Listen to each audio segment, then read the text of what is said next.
भगवान भूत भावन शंकर के पावन पिनाक, प्रथम तो मेरा प्रणाम स्वीकारें।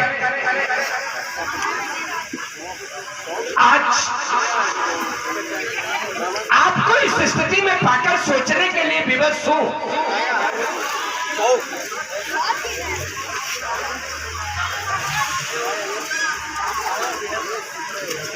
ये वही जनमानस है, जनमानस जिनके संबंध में कहा जाता है पुर नरनार सुभाग शुचि संता धर्मशील ज्ञानी गुणवंत। ये वही नगरी है जहां गार्गी जैसी विदुषी महिला, संकल्प जैसे ऋषि, अष्टावक्र जैसे गुरु, याज्ञवल्क्य जैसे विद्वान, सतानंद जैसे कुल पुरोहित की वही नगरी है। और उस नगरी में धर्म के पोषक का शोषण, उस नगरी में धर्म के पोषक का शोषण और धर्म के मच्छर को पूछ, ये कौन सी परिभाषा? जुड़े छोड़ी है धर्म के रक्षक का भत्था और धर्म के भक्षक को पूछ।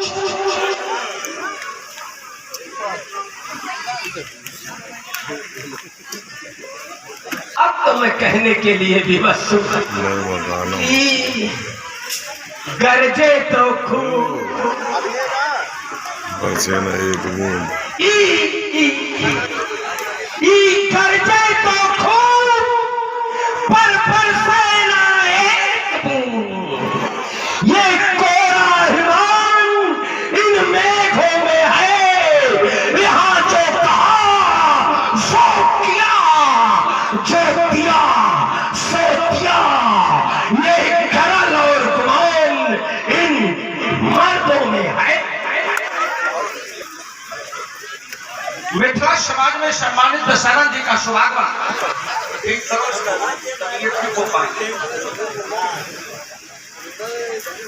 इनका सहारा लोगे तब उनको ठीक कर पाओगे। संसार में सभी इन्होंने इनका भी तो सहारा लिया गया था धर्म के पोषण में, जिसका उपदेश समाज में पढ़ रहे हो। ये तो सभी एक दूसरे के सहारे बगैर की दुनिया सहारे पर देखो भटकाने का काम न करो, अपनी जगह पर हम बहुत चतुर दिखाने तो भटकाने का प्रयास करना शुरू कर दिया। इनको भटका दो और मुख्य विषय से इन्हें हटा दो। नहीं हटा दो, थोड़ा घटा दो। घटाना बहुत सरल नहीं है, ये बहुत कठिन है घटाना। समाज में श्री दशानंद जी का शुभागमन हुआ। शुभ आगमन के उपरांत राजा जनक ने स्वागत किया।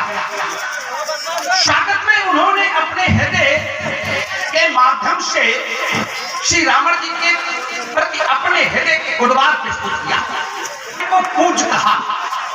रावण जी का कहना है कि एक धर्म के शोषक माने जो अधर्म करने वाला है उसे धर्म का पोषक, धर्म करने वाला उसे पूज क्यों कह रहा है? इसके मेरे विचार से दो कारण है, तो इस पर भी उत्तर कर दे। पहला कारण कि आने वाला व्यक्ति जहां पर आया है उसकी दृष्टि में वो ब्राह्मण उत्तम कुल कुलस्तर नाती उत्तम कुल का है, कुलस्तर का नाती है, अर्थात उनकी दृष्टि में वो पूजनी। दूसरा कारण हमें दर्शन मिलता है पूजे विप्रशील गुणहीना। अगर ब्राह्मण शील गुणहीन भी है तो उसकी पूजा होनी चाहिए। शायद यही आभार श्री जनक जी ने अपने हृदय में सोचा होगा और आपके प्रति अपने हृदय की अभिव्यक्ति कर। चलिए, आपको अच्छा नहीं लगा। क्यों नहीं अच्छा लगा? क्योंकि आपको सवाल उल्टा ही दिखाई देगा। क्योंकि आपने कहा कि धर्म के पोषक का धर्म के अनुयायियों के यहाँ, अर्थात धर्म के रक्षकों के यहाँ, धर्म के पालन करने वालों के यहाँ शोषण हो रहा है, और जो धर्म का शोषक था उसको पूज कहा जा रहा है। यही विषय ही हम प्रस्तुत हो, बाकी तो सब औपचारिकता है। लेकिन उसके पहले आए हुए अगर को उनका स्वागत और सम्मान, यह हमारी भी संस्कृति है, हमारे भी संस्कार है, हमें इनका पालन करना चाहिए। अस्त मिथिला के पावन भूमि पर राज्य संस्कृति का प्रचार प्रसार करने वाले राजेंद्र पुलस्त वंश के कुल दीपक मां केसी के गोद के प्रसून सम्मानित दशानंद जी ये बार आपका अभिनंदन करता है, आपका स्वागत करता है। इतना ही नहीं, ये समाज आज आपको अपने मत पाकर के गौरवान्वित हो रही है, गौरव का अनुभव कर रही है। आपकी गौरव में उपस्थिति इस समाज के लिए प्राप्त नहीं है, इस समाज के लिए बंद नहीं है, अब इस समाज के लिए प्रार्थनीय है, वंदनीय है, अभिनंदनीय है। अस्तिवाद आपका अभिनंदन करता है, आपका स्वागत करता है, आपके चरणों में कोट कोट वंदन करता है, स्वीकार वंदन है, शुभाशीष, स्वागत है, धन्यवाद। सम्मानित दशानंद जी, आप कहें। मैंने आपके वक्तव्य को सुना, विचार करने लगा।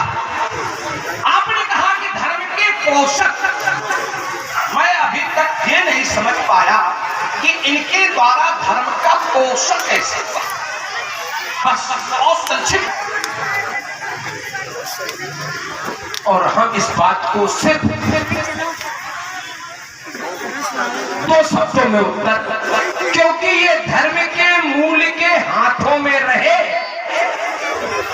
जब जब उन्हें इनकी आवश्यकता हुई, इनके द्वारा भगवान शंकर के कार्यों में सहयोग किया गया, अर्थात धर्म के मूल का सहयोग करना धर्म का पोषण। चलिए, आपने कहा कि जब जब धर्म के मूल अर्थात भगवान शंकर को इनकी आवश्यकता पड़ी तो इनके द्वारा, जरा ये शब्द जो आपने प्रस्तुत किया, जरा इस पर विचार करने वाला एक विषय है। इनके द्वारा, इनके माध्यम से धर्म का पोषण हुआ, ना कि इनसे धर्म का पोषण हुआ।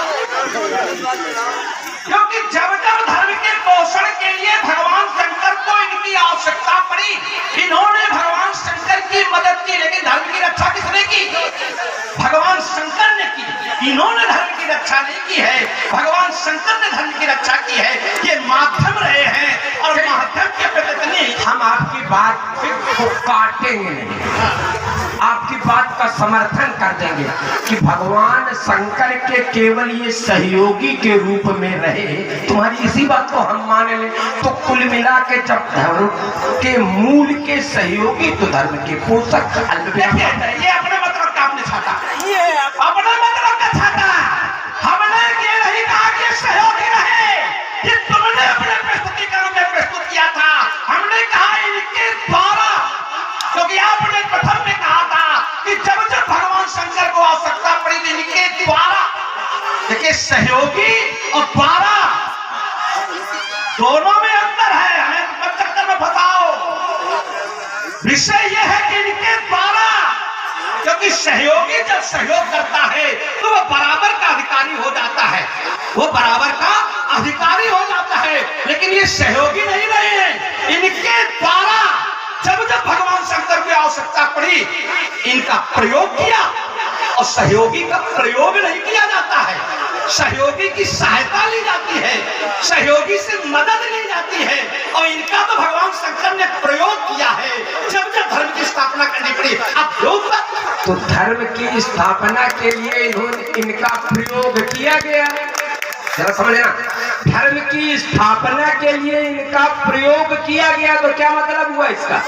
कि धर्म के ये सहयोगी हो गए, धर्म के कार्य के ये सहयोग। यही तो बात हमने कही कि जब धर्म के सहयोगी हो गए तो धर्म के पोषक, तो धर्म के पोषक का शोषण के बाद हमारी फिर वही की वही। अच्छा, सहयोग कौन कर सकता है? फिर हमारे आपके बीच में प्रश्न खड़ा हो जाएगा, सहयोग कौन कर सकता है?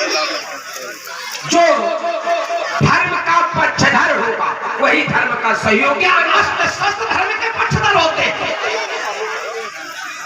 भाई, अस्त्र शस्त्र धर्म के पक्षधर होते हैं अवश्य ना। अस्त्र शस्त्रों के माध्यम से धर्म के पक्षधर भी धर्म की रक्षा के सहयोग प्रदान करते हैं। अस्त्र शस्त्रों के माध्यम से भी धर्म के पक्षधर का सहयोग करते हैं। धर्म के पक्षधर का, धर्म के समर्थक अस्त्र शस्त्र के माध्यम से।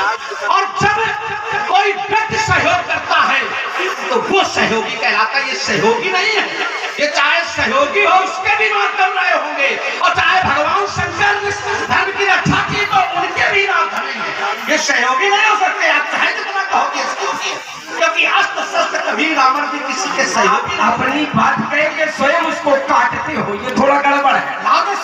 तुमने कहा पहले, अभी खुद स्वीकार किया कि धर्म के कार्य में ये सहयोगी रहे, फिर इसके बाद अब कहो ये सहयोगी नहीं हो सकते क्योंकि अस्त्र शस्त्र सहयोगी नहीं हो सकते। नहीं, अस्त्र शस्त्र ही सहयोगी होते। धर्म के कार्य की स्थापना के लिए अस्त्र शस्त्र ही सहयोगी होते। मैं एक उदाहरण दे रहा हूं। जिस समय वृत्तासुर का आतंक विश्व में व्याप्त हुआ, हम कथा भागवत नहीं कहते, दो शब्दों में उत्तर करते हैं। वृत्तासुर का आतंक विश्व में व्याप्त हुआ, अर्थात अधर्म चरम पर हुआ। वज्र से वृत्तासुर का वध होना था, परिणाम वज्र नहीं था। वज्र का निर्माण करके धर्म की रक्षा की गई। उस समय वज्र के द्वारा धर्म की रक्षा की गई। अल्प विराम करके फिर छोड़ रहे हैं। फिर देखो तुम हमारे ऊपर आरोप लगा रहे हो कि अपनी बात कह के तुम अपनी बात काटते हो, या तो फिर आप हमारी बात सुने नहीं, और सुने तो जानबूझ करके उस पर विचार नहीं किया। तो तुम कह रहे हो मैं सहयोगी, हमने कहा था, आपने कहा कि ये सहयोगी है, हमने नहीं कहा कि ये सहयोगी। मैंने आपके वक्तव्य को प्रस्तुत किया था, और देखिए आपने बोलने में आपने भाई आपने अभी भी कहा, क्या कहा कि वृत्तासुर ने इनके द्वारा वृत्तासुर का वध हुआ। देखिए माने वज्र का निर्माण हुआ तो वज्र के द्वारा, अर्थात वज्र के माध्यम से, वज्र से हुआ। वज्र ने वृत्तासुर का वध नहीं किया। वृत्तासुर का वध किसने किया? इंद्र ने किया। तो धर्म की रक्षा किसने की? इंद्र ने की। वज्र के माध्यम से की, वज्र के द्वारा की। तो वहां पर भी तो आप ही रख रहे हैं कि वज्र के द्वारा वृत्तासुर का अंत हुआ। तो अंत किसने किया? अंत किसने किया? इंद्र ने किया। तो धर्म की रक्षा किसने की? इंद्र ने की। हम छोड़ रहे हैं इंद्र अगर वृत्तासुर की हत्या कर सकते थे, जरा एक शब्द में उत्तर करना, तो वज्र नहीं था, इंद्र थे, और वृत्तासुर का आतंक था, वध कर लेते। चलिए चतुराई के साथ है, सोच रहे होंगे कि है सामने वाला अगर कमजोर हो तो चारों खाना बढ़िया। वो शब्द प्रयोग नहीं करेंगे नहीं। आज काम में इधर देखो, आपने कहा इंद्र थे और वज्र नहीं था, तो इंद्र वृत्तासुर का वध कर लेते। बढ़िया बात। हम कह रहे हैं कि दधीच न होते और कोई वज्र बना लेता। भाई दधीच न होता और कोई वज्र बना लेता तो महत्वपूर्ण कौन हो गया? वहां पर भी अस्त्र शस्त्र का निर्माण किसी व्यक्ति के माध्यम से हुआ था। दधीच तो सहयोगी धर्म में कौन है? यहाँ पर धर्म के सहयोगी दधीच है, क्योंकि धर्म की रक्षा के लिए उन्होंने अपनी अस्थियां दान दे दी। तो इस कारण वहां पर दधीच के माध्यम से धर्म में सहयोग किया गया। अगर अब मैं इस बात को सीधे दो शब्दों में काट करके खत्म कर रहा हूँ, विषय को किसी भी बात को ज्यादा लंबा न करूं, दो शब्दों में बात काट रहा हूँ। अगर इनके द्वारा धर्म का पोषण न होता तो ये पूजे न जाते, अस्त्र कहीं पूजे जाते, पूजे गए। इमे ऐसे नहीं पूजे गए, कैसे पूजे गए? इमे द्वे धनुषी श्रेष्ठे दिव्य लोकादि पूज्यते। लोक में पूज्य, लोकादि पूज्यते, लोक में पूजे गए तो लोक में वही पूजा जाता है जो सह के परहित की पीड़ा रहा जो मगन, लोग उसको करेंगे हृदय से नमन। नाम उसका मिटाए से मिटता नहीं, बिना मरने से मिलती अमरता। आपने कहा यह धनुष तो दिव्य है, दिव्य लोग आप पूछते हैं। अरे मैं जो धनुष सीखते दिव्य लोग आप क्या अस्त्र शस्त्र पूजे जाते हैं। एक बात और आपने रखा, हर वीर अपने अस्त्रों शस्त्रों की सदैव पूजा करता है। ये बढ़िया बात, साधुवाद है। हर वीर अपने अस्त्र शस्त्र की पूजा करती है, लेकिन लोग पूजे लोग छाप अभी हम जानते हैं, भवड़ा जाते हैं। जहां चोट होनी शुरू होती है आपने कहा दिव्य लोग बैठ क्यों नहीं रही एक जगह। ये दिव्य में ये दिव्य है, लोक में पूज क्यों? ये दो ही धनुष क्यों पूज? क्योंकि एक को भगवान शंकर धारण करते हैं और एक को भगवान विष्णु धारण करते हैं, तभी तो पूजे। अगर इन्हें भगवान शंकर न धारण करते, अगर विष्णु के द्वारा न धारण किया जाता तो क्या ये पूजनी हो जाती? छोड़ रहा हूं, इस समय ये कहाँ है? कहाँ? देवराज से लेकर के 16 पीढ़ी तक मिथिला में है। भगवान शंकर के हाथों में नहीं तो क्या पूजे नहीं जा रहे? देखो देखिए बात चूंकि अधूरी थी। जहां हमने कहा था इमें द्वे धनुषी श्रेष्ठे दिव्य लोकादि पूजते, वहीं पे उसी के आगे क्यों तो कहना द्रढ़ी बलवती मुख है, इसलिए विश्व में पूज है, क्योंकि ये द्रढ़ी है, बलवती है और विश्व में मुक्त है। इस वजह से नहीं है, ये इस वजह से है कि सही पुराण को दंड, सही पुराण को दंड, ये पुरानी का धनुष है, इस वजह से ये पूजनीय है। ये केवल दृढ़ी है, बलवती है, इस वजह से पूजनीय नहीं है।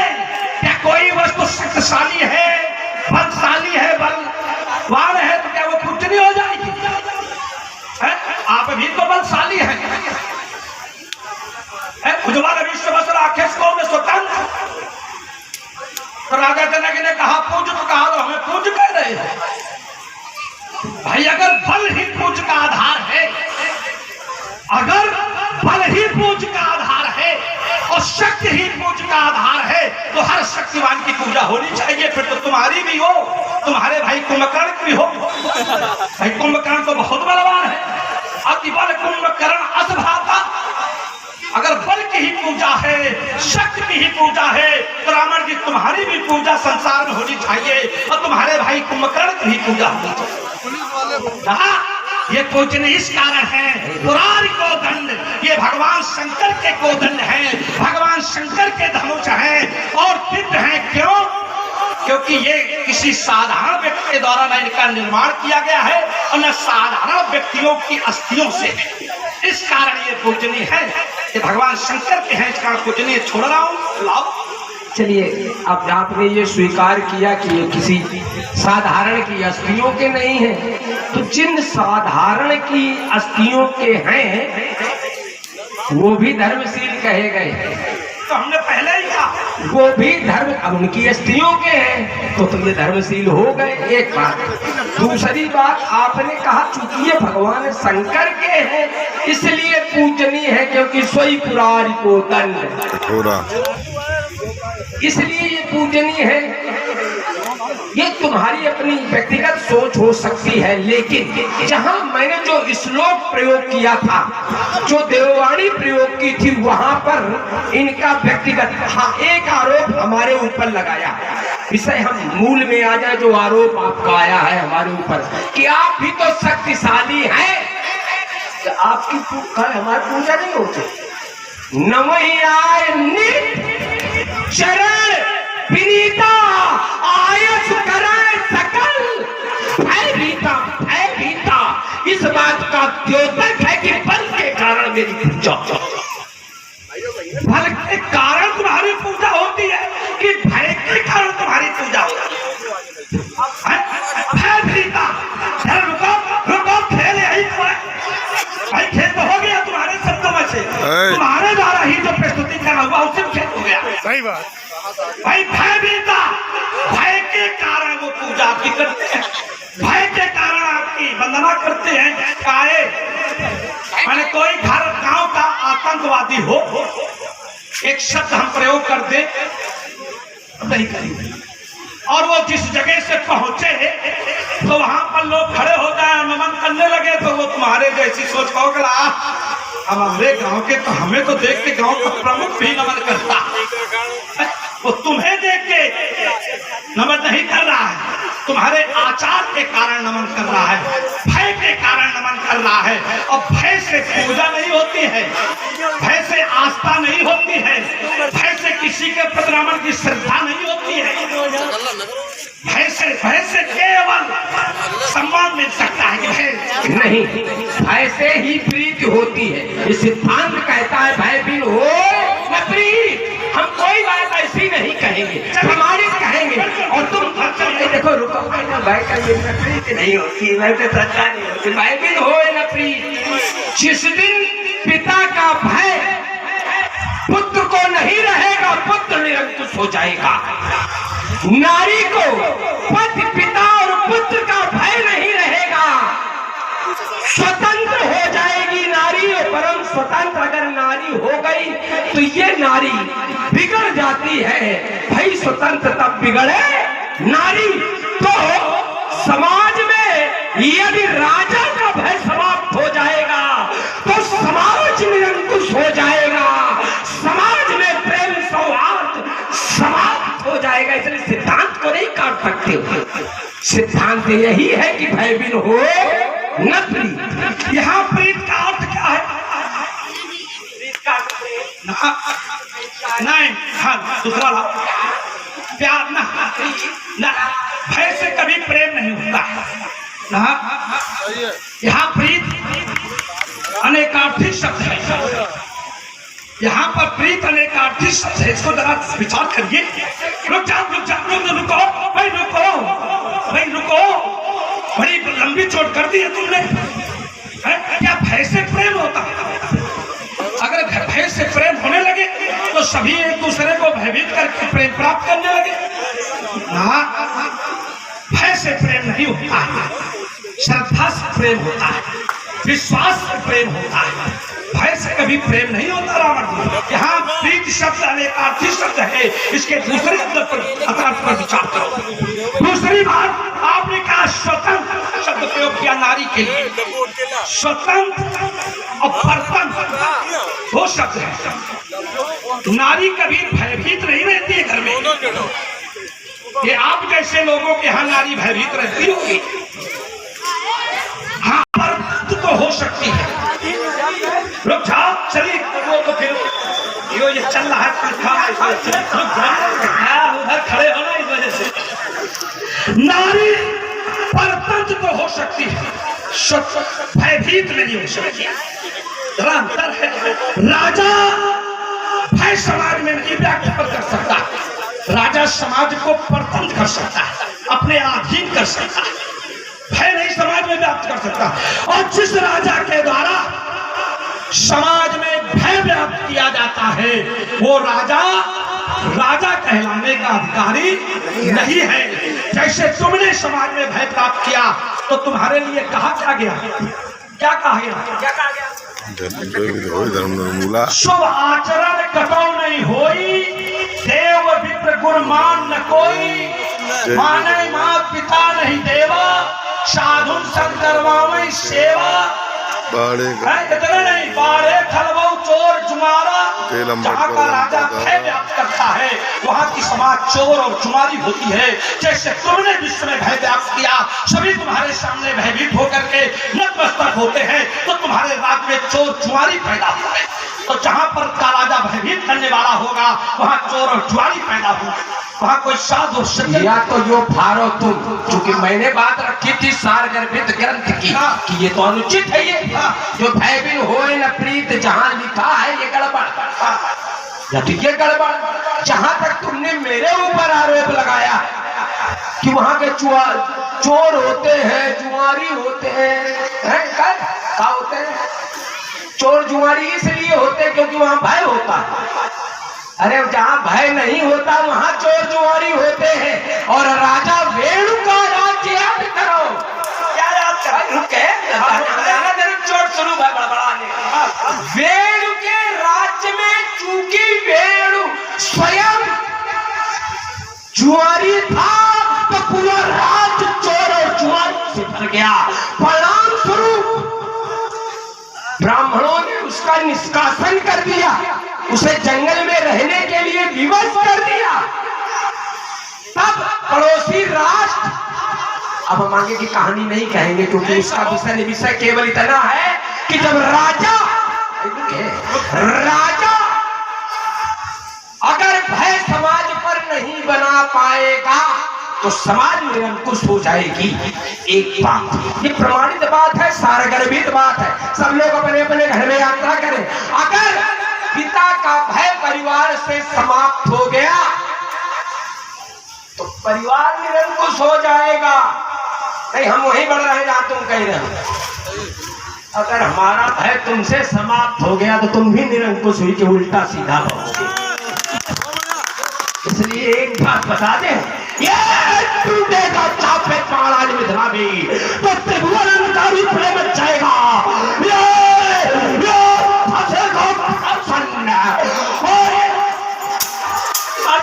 शांति न खपर पिशाची आधार पर गांव के तुरंत का भाग फूट जाएगा। की चंदास मेरी तो शत्रुओं के रक्त का नालो बच जाएगा। चलिए मैं आपकी धारा में बढ़ जाऊं। मुझे समझ में आ रहा है कि भय फिर समझ आपने रहे कि भय क्या है। चलिए जो भी है, क्योंकि आपने धारा बदली है, वहां यात्रा करें। जब मेरे समुद्र पाम पे का पार हुआ और किसी वीर के द्वारा को इन पे धन सकता हुआ तो कल मेरे अंतर वो नहीं प्राप्त पाएगा। उसके शौर्य को गर्व बना इसमें हो जाओ तुम सावधान, अब भय नहीं चल पाएगा। और सीता के वर के चढ़े उसको करूंगा नृत्य तेरे मस्तक पर, कौल बंद कर रही हलो हलको नरो प्यालो लोगों भक्त कर रही। ये कुछ स्थिर उठेंगे, ये बार-बार कांपेंगी।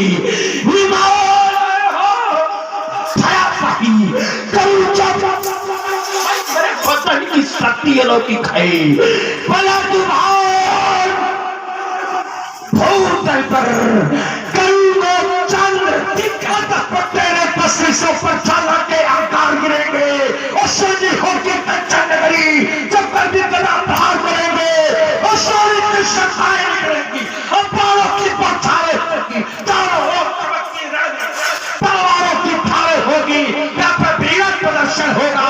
मैं कहता लड़का सभा में और धनुष का खंडन होगा, और धनुष का खंडन होगा, और धनुष का खंडन होगा।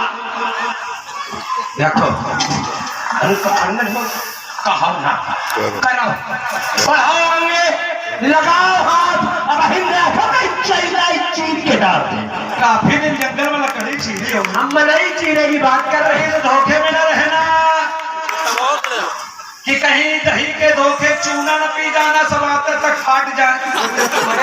चूना का खाने चलते हैं तुम्हारे जैसे, हाँ थोड़ा तीखा चूना है नहीं, हाँ तो इस जब चूने को हम पीने चलते हैं, हाँ तो घर से घी पी लेते हैं। आप जिसको भी चूना खाना हो घी पे लेना, चूना हजम हो जाएगा। अब हमें समझ में आया क्या कि बुद्धि की मूर्ति है। अब हम समझ पाए, क्योंकि यार रुका भाई क्या, क्योंकि गाय तो सारी इन्होंने मरवा डाली, गैया तो मरवा डाली, गैया तो मरवा डालो, और ये दूध भी पीते हैं भैंसी का। अब हम इतनी देर बाद समझ पाए कि बुद्धि की मूर्ति है, क्यों हमारी बात नहीं समझ पा रहे हैं। और कहते तुम्हारे जैसे व्यक्ति का जैसा गैया मरी गई, कब मरी गई भाई, भाई तुम परशुराम के पिता के यहाँ किस गाय के लिए लड़ाई हुई? तो उनके खेते को पहुंचे नहीं पाए, वशिष्ठ के यहाँ किस गाय की लड़ाई हुई? विषय नहीं है। हमने क्या पढ़ा कि जय जय देश धैन दूध पावे, नगर गांव पुराग गांव में जहां तुम्हें गाय मिलती तो तुम जलाते, तो तुम्हें तो गैया का दूध नसीब नहीं है, तुम्हें भैंसी का नसीब है। तुम चाहे जब तक आप परशुराम खेल वशिष्ठ चुका, हम तो तुम पहुंच नहीं पाए, भैंसी का दूध तो पी लो भाई, घी पी लो, तो यो गड़बड़ लिखो नको राज्यारी स्वतंत्र है यो फाड़ो चाहे तुम लिखो, अबे तक हम ईमानदारी से बताओ गैया मरवाई भी नहीं मरवाई, जो बताओ ईमानदारी से, जो लिखो भी नहीं लिखो। नहीं रुका भाई, रुको, यही अपने मतलब आना चाहिए। तुम्हारा लोगों का ग्रंथ है, अच्छा हमारा सनातन धर्मावलंबियों का, और हम राक्षस, हम तो एक विरोध में, हम तो इनकी होली जलाई है, और हम तमाम फाड़े तुम्हें फाड़ के दिखाओ। तब तो चिल्लू भर पानी में डूब मरो, तब तो चिल्लू भर पानी में डूब मरो, कलाइयों का फाड़ो भी नहीं तो लिखो भाई भी धोए न प्रीत, मेरे कारण सरल काहे ले रहा, तो डूब मरो चिल्लू भर पानी में। हमारे गाड़ी छोड़ो, इसी का सहारा लेकर के चोट कर रहे थे कि खाले माता को का लिखो है, जब का लिखो है, जब अपने ऊपर जीते हैं तो दूसरों का पल बना ले, और अपने मतलब का न हो तो फेंक दे। बढ़िया भी तो बताई है, दुनिया का दस्तूर है, जो अच्छा लगे उसे अपना लो, जो बुरा लगे उसे जाने दे। चलिए हाथ और प्रयास में हम लोग पहुंच गए। बैठे हुए भी पहले दिए होते तो कहा खराब होती,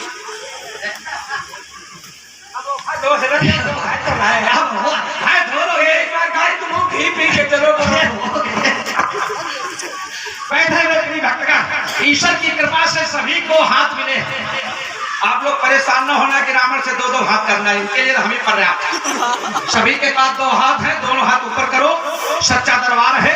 एक बार टीम सुर में जहेज करो, प्रेम से बोलो और जोर से बोलना, साथ चलेंगे। नियम यही है कि जब ऐसे तो है भाई, तो दोनों लोग जब साथ में आए हैं तो साथ में जाएं, यही नियम है।